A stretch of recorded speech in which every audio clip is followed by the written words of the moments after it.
Take a look at their first pair of swimmerets, which are the small leg-like structures located on the underside of the tail. In male lobsters, the first pair of swimmerets is modified into gonopods, which are used to transfer sperm to the female during mating. In contrast, female lobsters have smaller, smoother swimmerets that are not modified. Another way to distinguish between male and female lobsters is to look at the shape of their tails. Male lobster tails tend to be narrower and more elongated, while female lobster tails are wider and more rounded.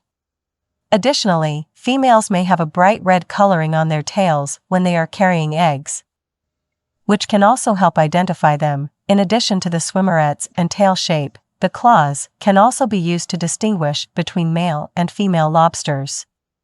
Male lobsters typically have larger and heavier claws, while female lobsters have smaller and more slender claws. However, it's important to note that the size and shape of the claws can vary depending on the species and age of the lobster, so it's not always a reliable way to determine their sex.